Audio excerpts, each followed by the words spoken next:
Good evening বন্ধুরা, সবাইকে Rumpa's healthy food চ্যানেলে স্বাগত। আমি রুম্পা আপনাদের সামনে সব দিনের মতো আজও চলে এসেছি একটি সুস্বাদু ব্রেকফাস্ট ইভিনিং স্ন্যাক্সের রেসিপি নিয়ে। তার জন্য মেন উপকরণ কিন্তু আলু। আলু দিয়ে এরকম একটি সুস্বাদু ব্রেকফাস্ট বানানো যায়, তো আমার খুব ভালো লাগলো, তো ভাবলাম আপনাদের জন্য শেয়ার করি। নিয়েছি আলু, কর্নফ্লাওয়ার, আর নিয়েছি চালের গুঁড়ি, হলুদ, চিলি ফ্লেক্স, লবণ, একটি অনিয়ন আর একটি ক্যাপসিকাম। তো আমি আলুটা এখন একটি পাত্রে গ্রেটার আর একটি কটন কাপড় নিয়েছি। কটন কাপড়টা ওই পাত্রের উপর দিয়ে তার উপর গ্রেটারটা বসিয়ে দিলাম, দিয়ে আলুটা ভালোভাবে আমি গ্রেড করে নেব। দেখুন এই সাইডটা দিয়েই গ্রেড করে নেবেন। তো আমি গ্রেড করে নিচ্ছি আলুটা। আর এটি খেতে এত টেস্টি হয়, তো ভাবলাম সবাই এটা বাড়িতে সহজেই বানাতে পারবে। শুধু আলু আর একটু কর্নফ্লাওয়ার, পেঁয়াজগুলো অপশনাল, আপনারা দিলে টেস্টটা ভালো হয় তাই আমি দিলাম। কেউ যদি এটা নিরামিষ বানায় তো পেঁয়াজটা না দিলেই হয়। একটু তার মধ্যে আদা একটু কেটে, আদা একটু মরিচ গুঁড়ো এগুলো মিশিয়েও এটা বানাতে পারেন, তো খুব সুন্দর লাগে। আর আমি এটা ভালোভাবে আলুটা দেখুন গ্রেড করে নিয়েছি।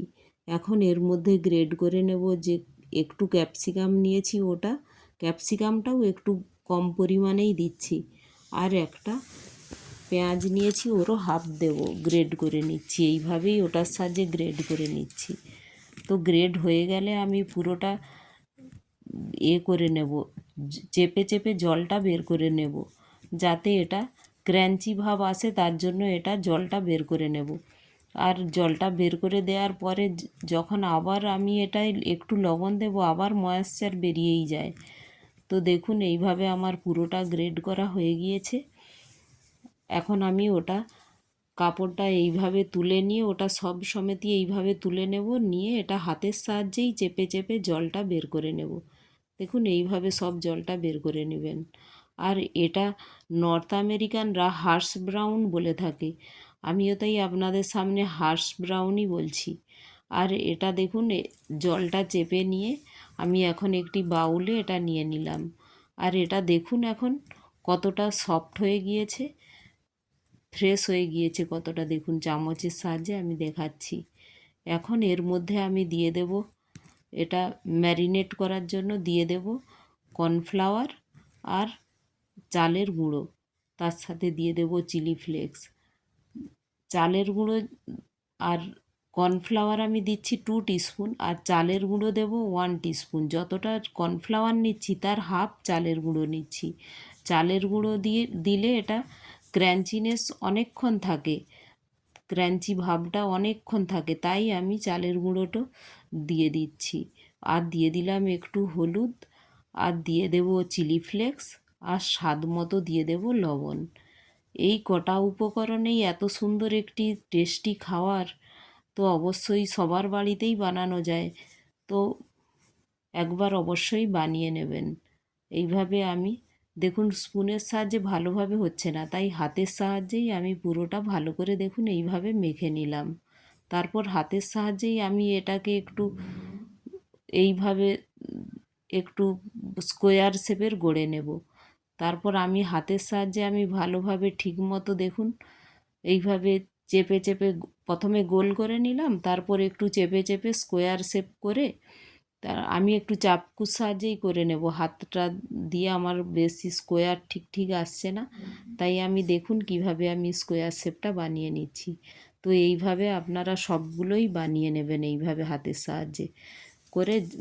তারপর এটা শ্যালো ফ্রাই করে নেব। কিন্তু এরা ইতালিয়ান কি নর্থ আমেরিকান, এরা সব এটা হার্শ ব্রাউন যে বলে, এটা ডিপ ফ্রাই করে ভাজা হয়, কিন্তু এটা আমি শ্যালো ফ্রাই করে দেখাচ্ছি আপনাদের।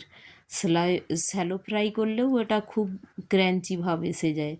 তো ডিপ ফ্রাইও করতে পারেন আর শ্যালো ফ্রাইও করতে পারেন। ডিপ ফ্রাই করলে তেলটা অনেকটা লাগে, তাই আমি আপনাদের সামনে শ্যালো ফ্রাই করেই দেখাচ্ছি। তো এইভাবে গড়ে এখন আলতো হাতে আমি এগুলো এক এক করে তেলের উপর ছেড়ে দিচ্ছি।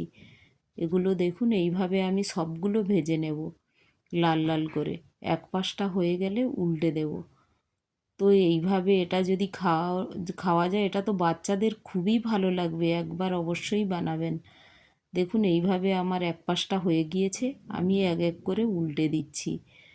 আর এটা সসের সাথে এটা খেতে খুব ভালো লাগে। আর চায়ের সঙ্গে বিকেলে পড়ন্ত রোদে এটা কতই না ভালো লাগবে ভাবুন।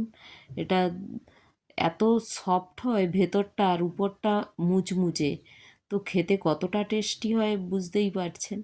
তো এইভাবে আমার সবগুলো দেখুন ভাজা হয়ে গিয়েছে। তো এটা আমি দেখুন সসের সাথে নিয়েছি। তো আপনারা অবশ্যই চায়ের সাথেও এটা ট্রাই করে দেখবেন। আর আমার রেসিপিগুলো যদি ভালো লাগে, একটি লাইক, শেয়ার, সাবস্ক্রাইবও করে দেবেন। আর আপনাদের একটা সাবস্ক্রাইব ও লাইক আমাকে আরও নতুন নতুন রেসিপি বানানোর প্রেরণা জাগে। Thank you.